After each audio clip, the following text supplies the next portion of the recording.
Hello दोस्तों, स्वागत है आप सबका हमारे चैनल में। आज हम बात करेंगे इंटरनेट के बारे में। इंटरनेट क्या होता है, इंटरनेट का ओनर कौन है, मतलब इंटरनेट पर अधिकार किसका है, किस देश का है, किस सरकार का है, इसके बारे में जानेंगे। हिस्ट्री ऑफ इंटरनेट, इंटरनेट का इतिहास क्या है, क्यों इंटरनेट की ज़रूरत पड़ी है हमें, और इंटरनेट को खोजा किसने, ऐसे सारे टॉपिकों पे आज हम बात करेंगे।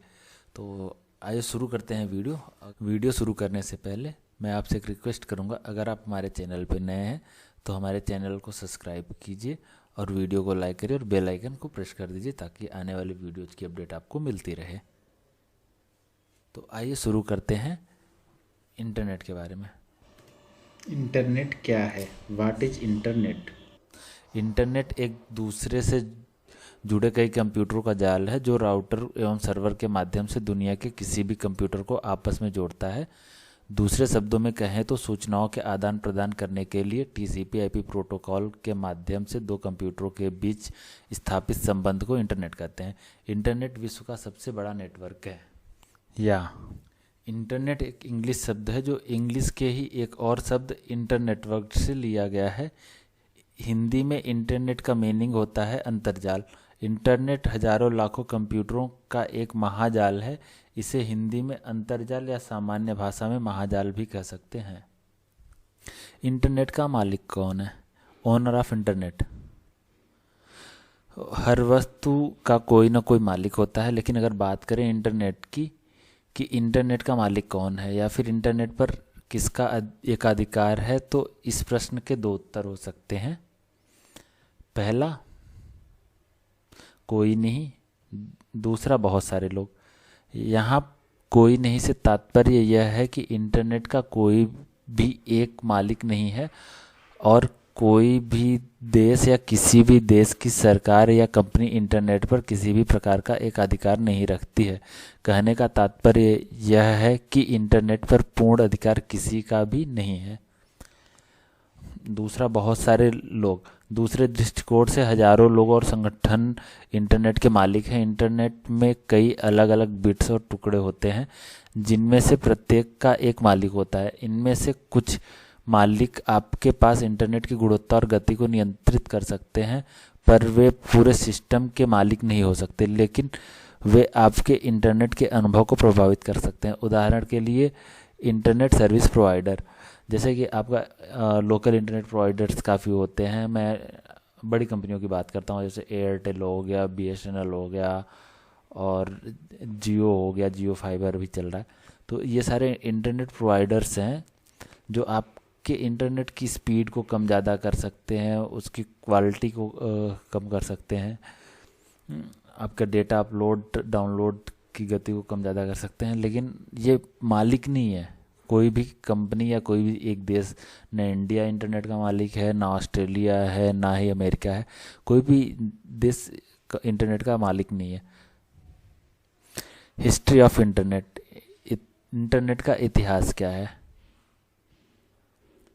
कहते हैं आवश्यकता ही आविष्कार की जननी है। यह बात इंटरनेट की खोज पर बिल्कुल सटीक बैठती है। इंटरनेट का इतिहास बहुत ज़्यादा पुराना नहीं है। सन 1960 में शीत युद्ध के दौरान गुप्त रूप से बहुत तेज गति से सूचनाओं के आदान प्रदान की आवश्यकता हुई। इसी आवश्यकता की पूर्ति के लिए तकनीक का इस्तेमाल कर एक नेटवर्क की खोज हुई जिसे हम आज इंटरनेट के नाम से जानते हैं। अगर बात की जाए इंटरनेट के खोज की किसने की, इसमें किसी एक व्यक्ति को पूरा श्रेय नहीं दिया जा सकता। इंटरनेट का आविष्कार करने में कई लोगों का योगदान था। इंटरनेट की खोज किसने की? Who discover the internet? Internet की खोज के पीछे कई लोगों का हाथ था। शीत युद्ध के दौरान सबसे पहले लियोनार्ड क्लेराक ने अमेरिकी रक्षा विभाग को एक नई तकनीकी से लैस करने की योजना बनाई। इस योजना के अनुसार कई कंप्यूटर को आपस में जोड़कर सूचनाओं का आदान प्रदान करना था, जिससे कि सेना को जरूरी जानकारी बहुत जल्द मिल जाए। इस नेटवर्क को बनाने में उनका साथ दिया एमआईटी के वैज्ञानिक जेसी लिकडर और रॉबर्ट टेलर ने, जिन्होंने सन 1962 में कंप्यूटर का एक गैलेक्टिक ऑप्टिक नेटवर्क बनाने का प्रस्ताव रखा, जिस पर लगातार काम होता रहा और 1965 में एक और MIT के वैज्ञानिक ने एक कंप्यूटर से दूसरे कंप्यूटर तक जानकारी भेजने का एक तरीका विकसित किया, जिसे पैकेट स्विचिंग कहा गया। पैकेट स्विचिंग डेटा को ब्लॉक या पैकेट में तोड़कर डेटा ट्रांसफ़र करता था।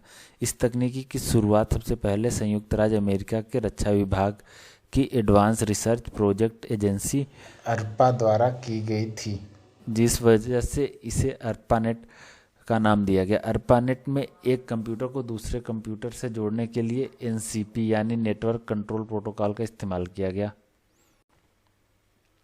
अक्टूबर 29, 1969 को अर्पानेट के माध्यम से पहला संदेश लॉगिन लिखकर भेजा गया, जो कि आंशिक रूप से सफल हुआ और संदेश के पहले 2 अक्षर LO को ही डेटा ट्रांसफ़र हुआ।